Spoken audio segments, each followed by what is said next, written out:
పొద్దు నుంచి పండు గుర్తుపెట్టడమే మర్చిపోయాను. పండు పండు పండు పండు ఒరే చిట్టి చిటికే చేతిరా మన గేదె కనపడటం లేదు. పచ్చగడ్డికి మొహం అవసరం అక్కడికో పోయి ఉంటుంది లేక. ఎప్పుడు తింటున్నావుగా గడ్డి, ఎక్కడ పోయిందో చూసుకోవద్దు. వాయిస్తేసారు రెండు. ఏంటక్క పండు కనపడటం లేదే? తెల్లారుజామున నేను చూసానే. అయినా పలుపు తాడు తెంచుకుని ఎట్టపోతుంది. ఎవరైనా ఎత్తుకుపోయారేమో. అయి ఉంటుంది, వాడి పని అయి ఉంటుంది. చెప్తా. ఓ వీటిని మేపలేక చేతులు పడిపోతున్నాయి. డబ్బులు ఇచ్చి ఎప్పుడు అట్టుకెళ్తారో ఏటో.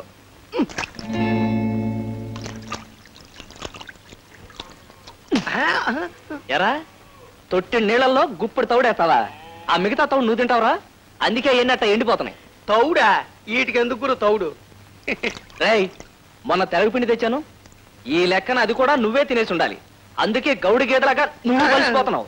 నువ్వు ఊరుకోగురు. నువ్వు 4 రోజుల్లో అటు సొంత మనుషులు వస్తారు, పంచాయతీ ఆడతారు, మనకు డబ్బులు ఇస్తారు, వాటిని తోలుకెళ్ళిపోతారు.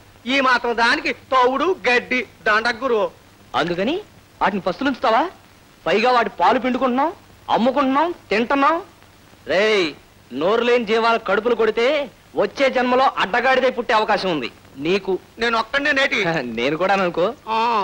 గురు గురు అటు చూడు, ఎత్తడి బిందు దొర్లుకుంటూ వచ్చేస్తుంది.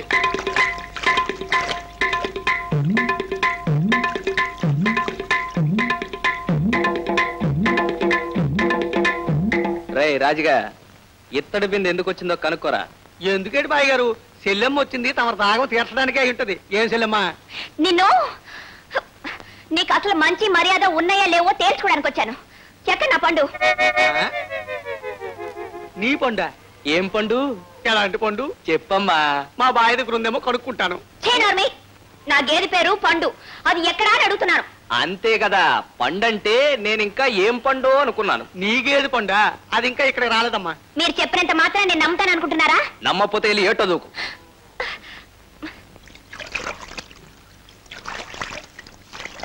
ఇదిగో మర్యాదగా అడుగుతున్నాను, నా గేదెని ఎక్కడ దాచావో చెప్పు. చెప్తుంటే వినపట్లా? గేద నా ప్రాణం తీస్తున్నావు. నీ గేదె ఎక్కడ లేదు, అది ఎక్కడ పోయిందో ఎత్తుకోపో. ఎక్కడ పోతుంది? ఎక్కడికే పోదు. నువ్వే దాన్ని తోలుకొచ్చి ఉండాలి. ఈ ఊర్లో గొడ్ల దొంగ నువ్వు కాకపోతే ఇంకా ఉన్నారేంటి? దొంగ ఇంకోసారి అన్నావో బండకేసి ఉతికేయగలను. ఉతుకుతావు. నేనేమన్నా లోకుగా కనపడుతున్నానా? ఇదిగో ఆఖరిసారిగా అడుగుతున్నాను, నా గేదెను వదిలే. తన దగ్గర లేని దట్ట ఇస్తాడమ్మా. ఏంట్రా పదే చెప్పేది? అడిగి నోరు నొప్పిడితే అదే మూసుకుని పోతుంది. నా గేదెను దొంగతనం చేసావు కదూ, నీ పని ఆ దేవుడే చెప్తాడు. దాని మీద చేసిన అప్పు కూడా ఇంకా తీరలేదు. దాన్ని ఎత్తుకొచ్చేసి మా నోట్లో దుమ్ము కొడతావురా? నువ్వు బాగుపడవురా, నిన్ను తగలెట్ట. ఏంటి వాగుడు? ఇది వాగుడు కాదురా, శాపనార్థాలు. నిన్ను పోలేరమ్మ పట్టుకుపోను, నువ్వేట్లో కొట్టుకుపోను. దొంగ సచ్చిరోడా, నీ చేతులు పడిపోను, నీ కాళ్ళు ఇరుపోను, నిన్ను గోతులో పెట్ట, నీకు మాయరోగం రాదు, నీ జిమ్మడా, నీ నోరు పడిపోను. దొంగ సచ్చిరోడి, నువ్వు బాగుపడవురా, నీ పని చెప్తాను. దీని గేదెలు నేను తోలుకు రాలేదే. నేను కాకుండా ఈ ఊళ్ళో గేదెల దొంగ ఇంకెవడున్నాడబ్బా? చల్లకో నేను చేసిన ఎగ్గులు సైజు 4 సీసాలు బేంపలాస్ పలకడం లేదు. ఇదేంటి చిట్టోడు చిన్నోడు కురివెట్టని సవాల్లో పడుకున్నారేంటి? గౌరి తల్లి, మీ అక్కేదే? మన గేద పొద్దుటి నుంచి కనపడటం లేదు. దానికోసం అక్క ఊరంతా వెతికింది. దొరక్కపోయేసరికి సాయంత్రం నుంచి ఏడుస్తుంది. దానికోసం ఏడిపోయిందికే, ఆ గేదెకి మనకి రుణం తీరిపోయింది. సరేగాని మీ అందరి కోసం చికెన్ బిర్యానీ తీసుకొచ్చానే చూడు. బిర్యానీ? రే సంటోడా, నువ్వు కూడా తినరా. రే చిన్నోడా, నువ్వు తినరా. తిన. ఇవన్నీ కొనటానికి డబ్బులు ఎక్కడైనా? నువ్వు చిన్నదానివి, పెద్ద ప్రశ్న వేసావు, కానీ చెప్తాను. ఇవాళ పొద్దుటే దొడ్డే పెళ్తూ ఉంటే మన గేది ఖాళీగా కనిపించింది. నన్ను చూసి గేదె భాషలో అంబా నరిసింది. ఆకలి ఎత్తుంది కాబోలు బుజ్జి మొండకని నాకు జాలేసింది. దాన్ని తీసుకెళ్లి గడ్డి దొరికే చోటు దాన్ని అమ్మేశాను. మనకు కావాల్సిన గడ్డి కొనుక్కొచ్చాను.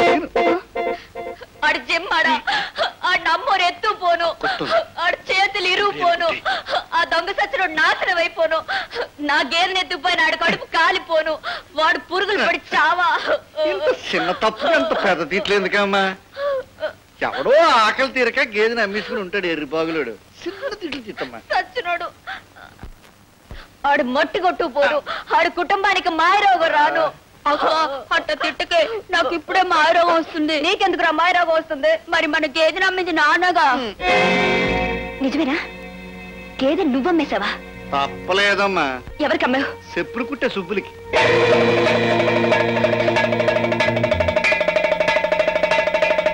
సుబ్బయ్య, సుబ్బయ్య, నా గేదెని చంపొద్దు. నాటకాల రైడ్ కూతురువా? ఏంటమ్మా ఈ అర్ధరాత్రి అప్పుడు ఇట్టా వచ్చావు? నా గేదెని చంపొద్దని బతిమాలు కొట్టడానికి వచ్చాను. దాన్ని వదిలే సుబ్బయ్య. చూడమ్మా, మా ఇంటి మహాలక్ష్మి అని మీ అయ్య దీన్ని 100 రూపాయలు నాకు అమ్మాడు. దీన్ని చంపి చర్మం తీసి చెప్పులు కొట్టి అమ్ముకోవడం మా వృత్తి. ఇప్పుడు నువ్వు వచ్చి దీన్ని చంపొద్దు అంటే ఎట్ట తల్లి? నీ 100 రూపాయలు నీకు ఇచ్చేస్తాను. నా గేదె నాకు ఇచ్చేసాయి. సరే, నా డబ్బు నాకు ఇచ్చి నీ గేదె నువ్వు తోలుకెళ్ళు. కొద్ది రోజులాగు ఎట్టగట్టగా కూడబెట్టి నీ డబ్బులు నీకు ఇచ్చేస్తాను. నాకు పెళ్ళాం పెట్లు ఉన్నారు. కొద్ది రోజులు గడివితే వాళ్ళు పత్తు పడుకుంటారు. ఇదంతా నాకు తెలీదు. నా డబ్బు నాకు ఇచ్చి నీ గేదె నువ్వు తోలుకెళ్ళు. నీకు దండం పెడతాను. ఈ గేదె లేకపోతే మా ఇల్లు గాడవుతూ. అదంతా నాకు తెలీదు. నా డబ్బు ఇచ్చి నీ గేదెను తోలుకెళ్ళు. మర్యాదగా దాన్ని వదిలే. వదిలిపెట్టడానికి కాదయ్యా, నేను డబ్బులు ఎట్టి కొంది. ఆ డబ్బు నేను ఇస్తాను, ముందు దాన్ని వదిలే.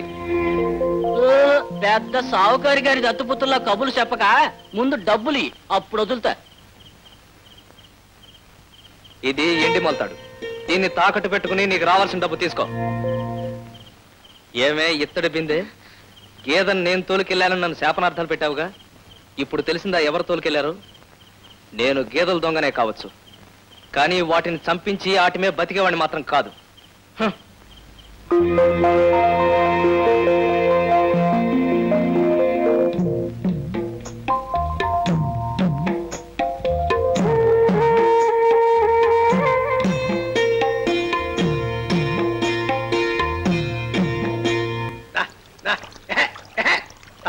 తాగమ్మా, తాగమ్మా, తాగ.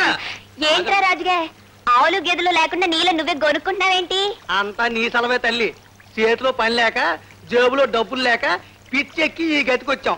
హాయిగా ఆవుల్ని గేదెల్ని దొంగిలించి దసరా బుల్లోలాగా బతికేవాళ్ళం. ఇప్పుడు ఏట్లో చేపల్ని, చెట్టు మీద పిట్టల్ని కొట్టుకుని బతకాల్సి వస్తుంది. కర్మ, కర్మమ్మా. దయచేయి తల్లి, దయచేయమ్మా, దయచేయు. తాగు, తాగమ్మా, తాగు.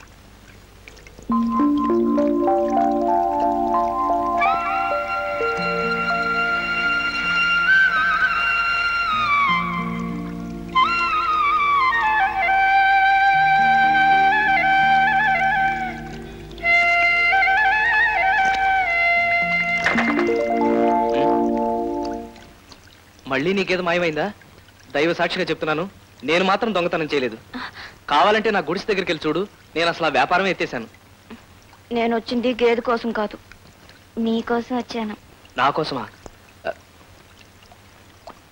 అవును, నిజం తెలుసుకోకుండా నీ మీద మట్టి కొట్టాను, నోటుకొచ్చినట్లు తిట్టాను. నన్ను మన్నించువా? భలేదానివే. నువ్వు మంచి చేసావు కానీ చెడు కాదుగా. పసితనంలో బుద్ధిగా ఉండమని మా అయ్య కొట్టేవాడు, అయినా నేను మారలేదు. బళ్ళో చేరిన తర్వాత కుదురుగా ఉండమని మా పంతులు గారు కొట్టేవాడు, అయినా నేను మారలేదు. అలాంటి బండవాణ్ణి, మొండివాణ్ణి మట్టితో కొట్టి మార్చేశావు, నన్ను మనిషిని చేశావు. కిష్టయ్య. అవును పవిత్ర, నా వల్ల ఎంతమంది ఎన్ని రకాలుగా బాధపడుతున్నారు. ఒకరోజు గీత కనపడకపోవడం వల్ల నువ్వు కుమిలిపోవడం చూసిన తర్వాతే తెలుసుకున్నాను. అలాంటి తప్పుడు పనులు చేసిన నన్ను మనిషిని చేసినందుకు నేనే నీ కృతజ్ఞతలు చెప్పుకోవాలి. నువ్వెన్నైనా చెప్పు కిష్టయ్య, నా మనసు కుదుట పడదు. ఒక్కసారి నాతో ఆ నీళ్ళలోకి రావా? నీళ్ళలోకా? ఎందుకు? మరేమో కన్నెపిల్ల శాపాలు కడదాకా వెంటాడతాయట. అనవసరంగా నేను నానా మాటలు అన్నాను. అవి పోవాలంటే నెత్తి మీద నీళ్ళు చల్లాలి, అప్పుడే కట్టుకుపోతాయి. నా మనసు కుదుట పడుతుంది. రావా? ఇప్పుడు ఈ చల్లు ఆ నీళ్ళలోకి రావాలంటావా? నా కోసం రా కిష్టయ్య. సరే పద. రా.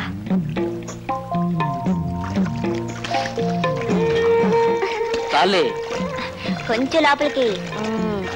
అక్కడి నుంచో. కన్నిపిల్ల శాపం కరిపోవాలి, చిన్నదాని శాపం చెరిపోవాలి, కన్నిపిల్ల శాపం కరిపోవాలి, చిన్నదాని శాపం. నుంచో మాట్లాడకుండా నుంచో శాపం కరిగిపోవాలి చిన్నదాని శాపం తెగిపోవాలి ఎత్తుడింది అసలే చలి అందులో పూర్తిగా తడిపేసి ఇప్పుడు తుడుచుకోవడాలా